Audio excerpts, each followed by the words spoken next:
this one.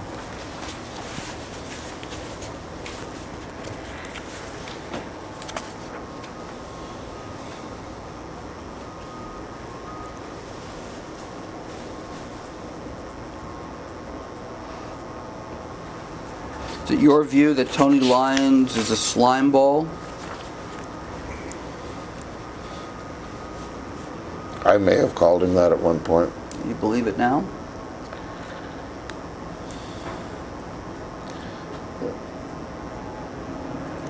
I think my position now is to take the high road and understand that there's been a lot of stress on a lot of people, and so I'm a bit more understanding of some of the things that people did in the past. Let's mark this.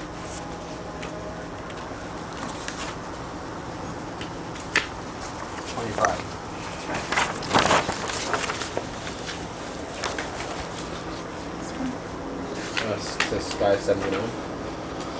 Bottom right hand corner.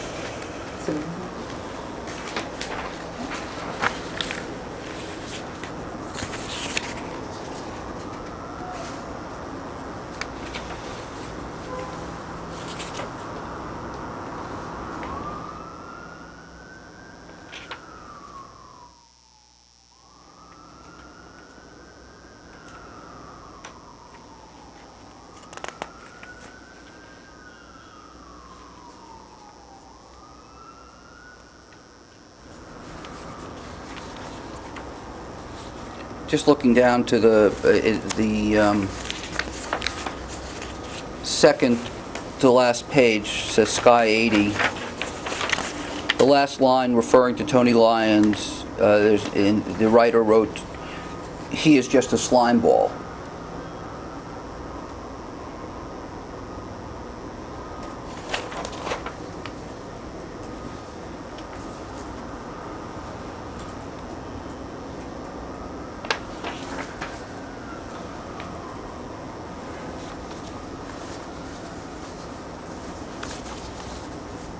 Trying to figure out who wrote the email. I see it's back and forth between Molly Glick and I, but If you look at the toward the top of the bottom of the page, right above the quote, it says on Friday 9. Oh yeah, okay. Mm-hmm.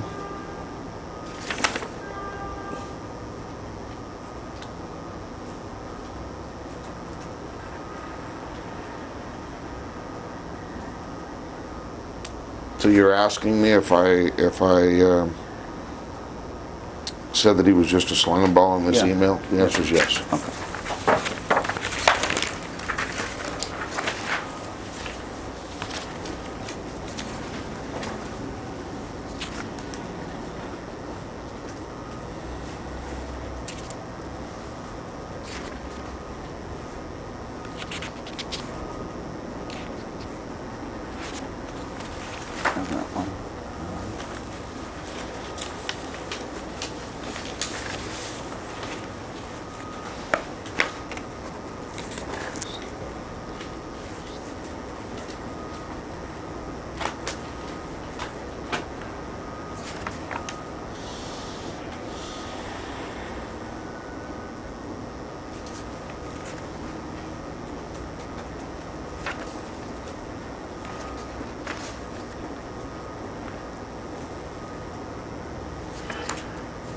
See, here's what I don't understand.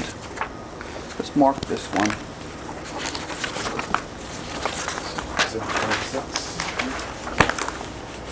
And give one to the court reporter.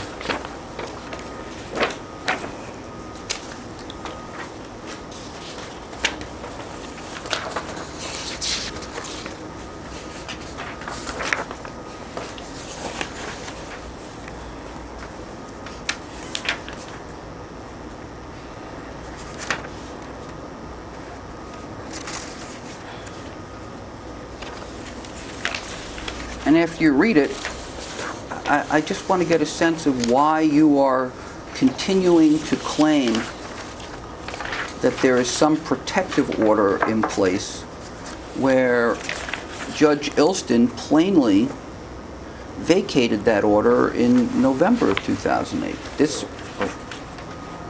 Let me just finish. This order vacates a March 8th protective order that was amended in 2004 and 2005. And then on August 6th, that Barry Bonds' counsel requested disclosure of the grand jury testimony for all witnesses in the Balco investigation. As best I read this, are you trying to tell me that there's some other protective order still in place? Okay, you've asked it quite extensively. Let me back up, and I'll withdraw the question. Let me withdraw the question. Looking at this document, exhibit, what number is it? 26. 26. Is it your contention still that there are some documents that may be in your possession or the possession of your attorneys that are subject to a protective order? And again, his testimony is crystal clear on this. He believes that there is a protective order that was filed under seal, and the only thing relating to that not being disclosed or not being vacated, as best as he understands it, is the protective order himself. In addition, his attorneys who came into possession of material through or conditioned upon a protective order, he was only to have access to that conditioned upon him not being in the presence of other people and working on it there, so he doesn't know what's there. He doesn't have a list. He doesn't have an inventory. His attorneys may. That's been the testimony as far as I understand. My question is, why hasn't there been a request made of the attorneys? It's in his custody, possession, and control. They're his documents. And I think he testified already to that he spoke to Mary McNamara several times. He didn't testify that he asked them to go through the files. He testified that he did not go to her office, but that he discussed it with her. And then you asked, let me just finish, and then you asked a follow-up question about Wagstaff, and he said he may have done the same with Wagstaff. Well, then let me make the question more clear. Did you make a request of Ms. McNamara and her firm to go through their files to ascertain whether or not they had any documents in their possession which would be responsive to the document requests that have been served upon you? Yes or no?